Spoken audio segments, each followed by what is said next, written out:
February 12, 2026, Jacob Fatu suddenly comes in anger and destroys Drew McIntyre. Cody Rhodes. Jacob Fatu just did the unthinkable, and WWE let it happen on live television. The Samoan werewolf didn't just attack Drew McIntyre and Cody Rhodes last night on Smackdown, he brutalized them in a way that had referees, security, and even other wrestlers terrified to get involved. We're talking career-threatening violence that went so far beyond a normal beatdown that WWE had to cut to commercial twice because it was getting too graphic. And the worst part? This wasn't random. This wasn't heat of the moment. This was calculated, personal, and it exposed something about WWE's top stars that's going to shake the entire company to its core. They're calling it the most vicious assault in Smackdown history. Medical staff is still evaluating both Cody and Drew as we speak. Social media is exploding with fans demanding Jacob Fatu be fired or arrested. But here's what nobody's talking about: Jacob Fatu had a reason for doing this, and when you understand what led to last night's carnage, you'll realize that Cody and Drew might have actually deserved what they got. Yeah, I said it. And before you rage in the comments, let me break down exactly what happened and why this changes everything heading into WrestleMania season. Smackdown is in the second hour. Cody Rhodes is in the ring cutting a promo about his upcoming title defense. Standard champion stuff, talking about being a fighting champion, respecting the competition, all the usual babyface rhetoric. The crowd is into it, everything seems normal. Then Drew McIntyre's music hits. He comes out, interrupts Cody, and they start having this back and forth about who's the real locker room leader, who carries SmackDown. Typical rivalry setup. They're going back and forth for about 5 minutes, getting heated but not physical yet. Drew's saying Cody got handed everything while he had to fight for scraps. Cody's firing back that Drew's just bitter he never became the guy. The crowd is eating it up, fully invested in what looks like it's building to a future championship match. Then, out of nowhere, Jacob Fatu's music hits. The place goes quiet. Not the good kind of quiet, the confused, uncomfortable kind. Because Jacob Fatu hasn't been on TV in 3 weeks.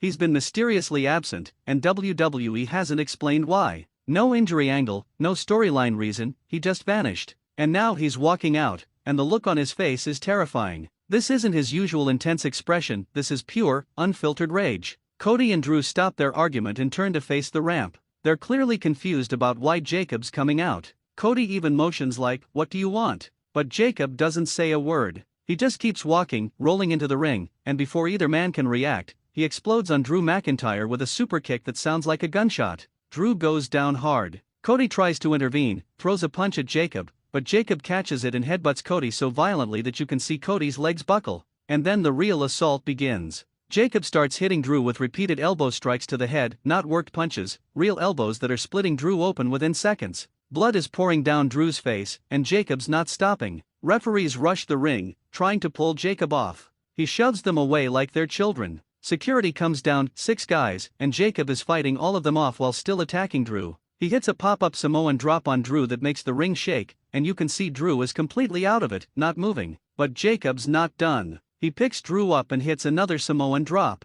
Then another. 3 consecutive Samoan drops, and Drew looks broken. Meanwhile, Cody's recovered enough to try and help Drew. He grabs a chair from ringside, slides in, but Jacob sees him coming. What happens next is the most brutal chair shot I've ever seen. Jacob yanks the chair out of Cody's hands, and instead of hitting him with it normally, he throws it like a projectile directly into Cody's face. The sound is sickening. Cody drops immediately, and you can see his mouth is bleeding. WWE cuts to commercial. When they come back, Jacob is still in the ring. More security has arrived, we're talking 15 to 20 people now, and they finally managed to restrain him, but he's screaming something at Cody and Drew that the cameras can't pick up clearly. You can read his lips though, and he's saying "you cost me everything," over and over. They finally get Jacob to the back, and medical staff floods the ring to check on Cody and Drew. Both men are being helped out, bleeding, clearly injured. Nick Aldis comes out looking furious and announces that Jacob Fatu is suspended indefinitely pending an investigation. The crowd is stunned silent.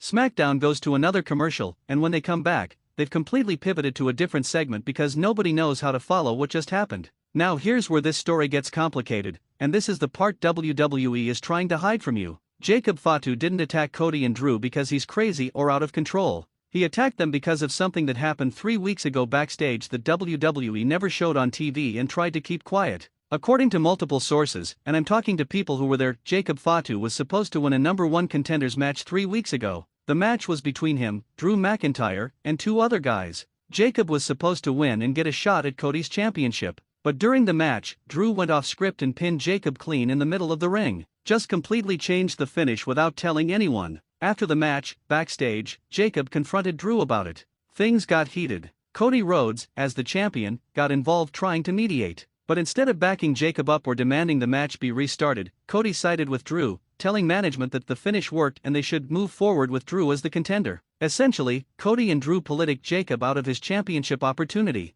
WWE decided to go with it because Cody and Drew are bigger stars with more mainstream recognition. They told Jacob he'd get his shot eventually but basically shelved him with no storyline for 3 weeks. No TV time, no matches, nothing. They froze him out because he complained about being screwed. And last night? That was Jacob saying he's done playing by their rules. Now, WWE is spinning this as Jacob Fatu loses control and assaults 2 top stars. They're making him the bad guy. But if what my sources are telling me is true, and I have no reason to doubt them because multiple people have confirmed this story, then Jacob was justified in being angry. Not justified in the level of violence, obviously, but justified in demanding accountability. Think about it from Jacob's perspective. You're told you're winning a #1 contenders match. You're about to get the biggest opportunity of your WWE career. Then someone goes into business for themselves, changes the finish, and steals your spot. And when you complain, not only does management side against you, but the champion actively supports the guy who screwed you. How would you react? The wrestling community is split on this right now. Half are saying Jacob crossed a line and should be fired. They're saying that no matter what happened backstage, you can't assault people on live TV like that. You can't send 2 guys to the hospital because you're upset about politics. They're calling it unprofessional, dangerous, and career-ending behavior. But the other half, and this group is growing by the hour, is saying Jacob did what any self-respecting wrestler should do. They're saying WWE has protected Cody and Drew for too long, letting them get away with politicking and burying younger talent. They're saying someone needed to stand up to the system, and Jacob had the guts to do it. The hashtag Jacob was right is actually trending alongside hashtag fire Jacob Fatu. Here's where this gets even more interesting. Roman Reigns posted on social media about 2 hours after Smackdown ended. All he said was, "Family takes care of family. Always." That's it. But the implication is clear: Roman is siding with Jacob. The Bloodline connection is real, and if Roman backs Jacob's actions, this could turn into a full-scale war between the Bloodline and WWE's top babyfaces. Solo Sicko also posted, "Some people need to be reminded that respect isn't given, it's taken." Again, clear support for Jacob. This isn't just one guy going rogue, this is potentially the Bloodline making a statement that they're done being pushed aside for Cody and Drew. Meanwhile, Cody and Drew haven't posted anything yet. They're reportedly both being checked for concussions and other injuries. WWE released a statement saying the safety of our superstars is our top priority and that appropriate action will be taken regarding Jacob Fatu. But they didn't address the backstage politics that led to this. They're trying to sweep that part under the rug. Here's my question for you, and I want you to really think about this before commenting. If someone screws you out of the biggest opportunity of your career, and management sides with them instead of you, what are you supposed to do? Just accept it? Smile and wait for another chance that might never come? Or do you force the issue and make them acknowledge you can't be ignored? Jacob Fatu chose violence. That's a fact. But was he pushed to that choice by a system that protects its favorites and crushes everyone else? Because if that's true, and all the evidence suggests it is, then Cody Rhodes and Drew McIntyre aren't innocent victims.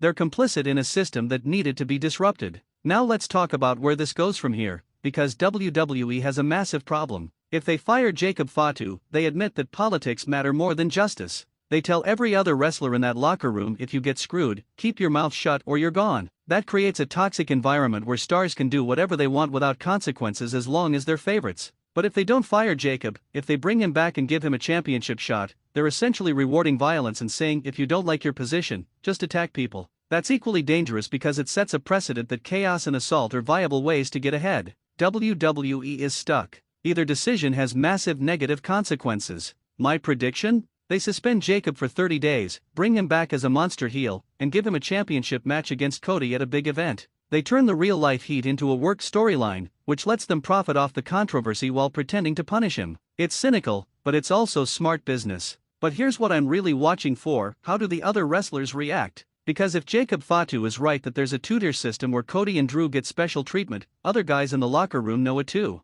This could be the spark that creates a whole faction of wrestlers who feel overlooked and disrespected. Imagine Jacob, Solo, and Roman leading a group that's literally at war with WWE's establishment favorites. That's WrestleMania-level storytelling. Drop your comments right now and tell me, Team Jacob or Team Cody/Drew? Was Jacob justified or did he go too far? Should WWE fire him or give him a title shot? And do you believe the backstage politics story, or do you think Jacob's just making excuses? Hit that like button if this situation has you as conflicted as the rest of the wrestling world. Subscribe because the fallout from this is going to be massive. Jacob's going to respond to his suspension, Cody and Drew are going to come back looking for revenge, and the Bloodline might be gearing up for war. Share this video because everyone needs to understand the full story, not just WWE's sanitized version. Jacob Fatu just changed the game. Whether he's a hero standing up to a corrupt system or a villain who went too far is up for debate. But one thing's for certain, Smackdown, WrestleMania season, and the entire WWE landscape just got a whole lot more dangerous.